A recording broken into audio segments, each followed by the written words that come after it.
हमारे साथ मजलिस इत्तेहादुल मुस्लिमीन के रुकन पार्लियामान सैयद इम्तियाज़ जलील साहब हैं। सर, मुझे बताइए कि आखिरी वक्त में आप मध्य प्रदेश में चुनाव लड़ा रहे हैं। जी बिल्कुल, आखिरी वक्त के अंदर हम एंट्री कर रहे हैं मध्य प्रदेश के अंदर। उसकी वजह यह है कि हम उम्मीद कर रहे थे कि इतने झटके खाने के बाद कांग्रेस कहीं ना कहीं मुसलमानों के साथ इंसाफ करेगी और जितनी आबादी है उस आबादी के हिसाब से वहाँ पर टिकट डिस्ट्रीब्यूशन किया जाएगा। लेकिन जब पूरे टिकट्स डिक्लेयर हो गए कांग्रेस पार्टी के, तो 230 में से महज दो सीटें कांग्रेस ने मुसलमानों को दी है। तो हमारा ये सवाल है कि क्या कांग्रेस को ये लगता है कि ये हमारे ग़ुलाम है और इनका काम सिर्फ ये है कि वोट डालना, असेंबली के अंदर नहीं आ सकते हैं, पार्लियामेंट के अंदर नहीं जा सकते हैं। तो मजबूरन फिर हमने ये तय किया कि बुरहानपुर जैसी जगह है, बहुत सारे दूसरे ऐसे शहर है कि जहाँ पर आपकी आबादी बहुत अच्छी है। उस वजह से हमने इलेक्शन लड़ने का फ़ैसला किया है।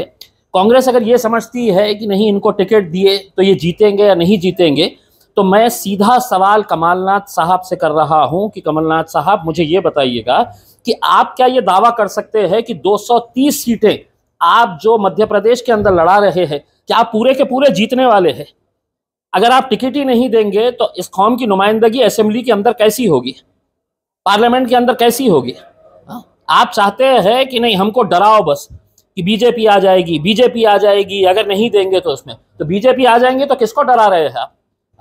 हमको जितना नुकसान बीजेपी से है उतना नुकसान आपसे भी है। एक सामने से वार करता है, एक पीछे से वार करता है। तो हमने तय किया है कि अब लड़ेंगे पूरी ताकत के साथ। सर, हमेशा इल्ज़ाम लगता है आप पे कि आप मुसलमानों के वोट को डिवाइड कर देते हैं, तो जहाँ पर 2 सीटें खड़ी की गई है वहाँ पर आप अपना कैंडिडेट उतारेंगे? हमने तय किए हुए है कि जहाँ पर कांग्रेस ने 2 मुस्लिम कैंडिडेट्स को टिकट दिया है, हम वहाँ पर उनके खिलाफ नहीं लड़ेंगे।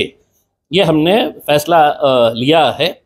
हम चाहते हैं कि वहाँ पर अपनी क़यादत होनी चाहिए, रिप्रेजेंटेशन होना चाहिए। इस वजह से हमने ये फैसला लिया है कि उनके खिलाफ हम इलेक्शन नहीं लड़ेंगे। अभी बताया जा रहा है कि 2 सीटों पर लड़ेंगे, तो क्या आने वाले वक्त में और कुछ बढ़ सकती है सीटें? ये 30 तारीख तक आखिरी डेट है। अभी हमने जबलपुर से हमारे एक दलित भाई है, उनका हमने नाम फाइनल किया है, और गजेंद्र सोनकर जी का, और दूसरा अभी बुरहानपुर का फाइनल किया है। कुछ सीटें अभी भी बाकी है, इंशाल्लाह उसके ऊपर भी जल्द फैसला। किन मुद्दों पर आप इलेक्शन लड़ रहे हैं? देखिए, हमारा मुद्दा सिर्फ यही है कि सारे फैसले अगर विधानसभा और लोकसभा के अंदर लिए जाते हैं तो तुम सिर्फ हमारे मुसलमानों को सिर्फ कॉरपोरेटर बना के रखना चाहते हैं कि तुम गली के नेता रहो, मोहल्ले के नेता रहो। तुम है तो विधानसभा में नहीं आ सकते हैं।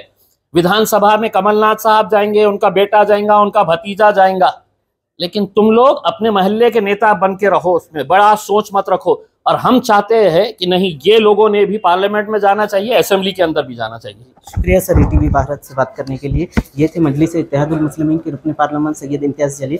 इनका साफ कहना है कि मध्य प्रदेश में सिर्फ मुसलमानों को कॉरपोरेटर तक ही सीमित रखा गया, उन्हें ऐवान में नहीं भेज रही है कांग्रेस। इसरार चिश्ती, ईटीवी भारत, औरंगाबाद।